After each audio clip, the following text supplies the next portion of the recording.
Let me begin by just commenting on the events that have unfolded today. This morning I talked about the fact that there was a person of interest that the FBI and law enforcement had identified with respect to the bombs that had been planted in the New York and New Jersey area. As everybody is now aware, that individual has been apprehended. And I just want to start by commenting on the extraordinary work and coordination that's taken place between the FBI and local law enforcement for us to be able to apprehend a suspect in just a little over 24 hours after an event takes place like this. It is outstanding police work, outstanding law enforcement work. I, in particular, want to give a heartfelt thanks to the New Jersey police officers who were able to apprehend this individual. I had a chance to talk to them briefly before I came down to my meetings here. They are going to be fine. They've sustained some modest injuries, but ones that they'll rapidly recover from. They were in good spirits, and I communicated to them how appreciative the American people were, as well as people in the region. It's just one more reminder of the extraordinary skill and sacrifice and courage of our law enforcement officers and what they put on the line every single day to make sure that we are safe. Beyond that, obviously information is still unfolding about what might have motivated the suspect. I'm going to leave it to the FBI and local law enforcement authorities to discuss those details with you. I will also comment on the fact that with respect to the Minnesota stabbings that occurred, I had a chance to talk to the off-duty police officer there, who undoubtedly saved a lot of lives and prevented further injury because of his quick and effective action. And I told him that, once again, the American people were appreciative of his work and his heroism. Now, one of the challenges that we face is, in addition to being an open society in which individuals, who are disturbed in some fashion can carry out violence against the American people. The big danger we have right now is that we have an organization in ISIL that is actively trying to radicalize and promote extremism of this sort. In addition, they are directly carrying out and planning constant attacks, not only overseas, but within Iraq and within Syria. And so it is with great appreciation that I welcome Prime Minister al-Abadi here, along with his delegation. Thanks to the sacrifices of the Iraqi people and the Iraqi armed forces, since I last met with him face-to-face a year ago, we have made significant progress in rolling back ISIL. They have now lost over half of the populated territory that they had gained and were still maintaining as recently as last year. And what we've seen now is just steady progress as the Iraqi security forces have gained more confidence, as they have coordinated with the 67-member coalition against ISIL. And now what we have been discussing and what we're focusing on is to go right at the heart of the ISIL operations in Mosul. Now, this is going to be a challenging battle. Mosul is a large city, and ISIL has embedded itself deeply within that city. But because of the pre-positioning of forces, because of the cooperation between the coalition and the Iraqi security forces, because of the cooperation and courage of the Kurdish Peshmerga, we feel confident that we will be in a position to move forward fairly rapidly.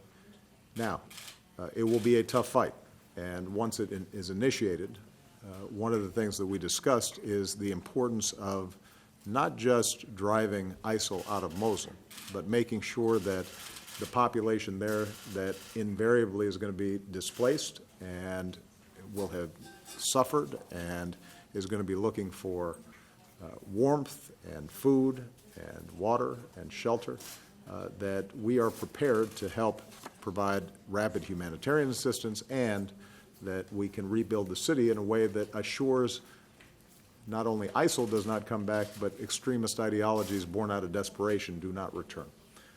And so a lot of our work today is has been focused on making sure that that happens. I am very grateful that Prime Minister al-Abadi has consistently operated in a way that indicates his commitment to an inclusive Iraq that treats everybody fairly, respects human rights, and the work that we're doing with the Iraqi government will adhere to those principles, not just in the Mosul campaign, but beyond. But this is going to be hard. This is going to be challenging. It will require resources. We're going to be asking Congress to step up in support of this effort, and we're going to be asking other countries to step up in support of this effort.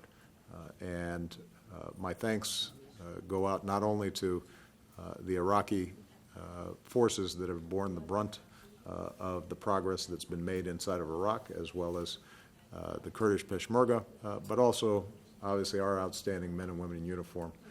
Although they are not on the front lines of the fight and not involved directly in combat, it's still a dangerous area to operate. And I think Prime Minister al-Abadi would be the first to say that our men and women from all branches of our armed forces have operated with incredible effectiveness and courage in providing the training and the assistance that has allowed us to make these gains. Hopefully, by the end of this year, we will have seen further progress with respect to Mosul, and that we will continue to see further progress with respect to economic and political stabilization inside of Iraq. Mr. Prime Minister, thank you for your good work, and thank you to all the members of your team for the excellent work that they've done as well. Please. Thank you, Mr. President. I think Daesh is a huge threat, terrorist threat to the whole world, not only for Iraq. 2 years ago, we have been battling Daesh to protect Baghdad. Today, we are battling Daesh and the last stronghold in Mosul. And we hope within the next few months, we're going to kick Daesh out of Mosul, and we'll deliver a huge blow to what Daesh believes in. This is very important to remove this terrorist organization and to crush it. It's a very dangerous organization. It has very dangerous ideology. It has very dangerous instruments and means of recruiting young people. It has a huge influence in the internet and other social media. So they must be crushed on the ground, and our heroic fighters are doing that. Of course, the support which has been given to Iraqis by the United States and other coalition partners is very important for us in terms of training, logistical support, providing air cover to our fighters on the ground, and of course, preventing Daesh from having more recruits and more financial support. This is very important. I think our next challenge is how we stop these terrorists from recruiting other young people from all over the world. I think we have listed something like 100 countries where these terrorists are coming from. Some of them are not probably disadvantaged. Probably some of them are from middle-class families, some of them from families who are well off. So I think this is a huge challenge for all of us, how we can stamp out this terrorism, which is probably threatening the whole world and not only for Iraq. The damage in Iraq is huge due to Daesh. But the liberation of the areas, bringing refugees back to these liberated areas, is a huge reward, not only for these refugees, but for every one of us.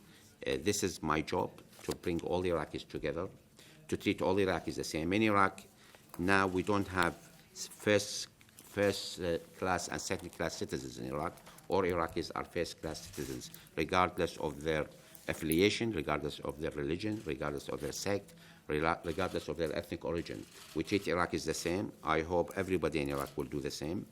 There are huge challenges in Iraq. Daesh has caused a lot of damage in the relationship between communities. They have killed the Yazidis, they have killed Shia, they have killed Christians, they have killed Sunnis as well. So they have even cause divisions between the same tribe in the same area.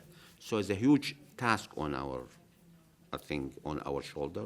We believe in reconciliation. Mr. President, I called for national reconciliation in the day after of liberation of Fallujah itself. And I still a believer in reconciliation in the country. People have to live together. But of course, those who have committed crimes, they have to be punished. But we have to be very careful in bringing the law. We have to follow the rule of law, and we're entitled to do that. And I think we have been managing well in the areas which we have liberated. There are excesses which are unacceptable to us, and we are prepared, and we are very, we have the resolve to stamp them out, and we are doing this exactly. Thank you very much for the support that was given to Iraq. And Iraq, of course, is fighting on the behalf of all the world to defeat Daesh, and we will do it soon. Thank you. Thank you, everybody.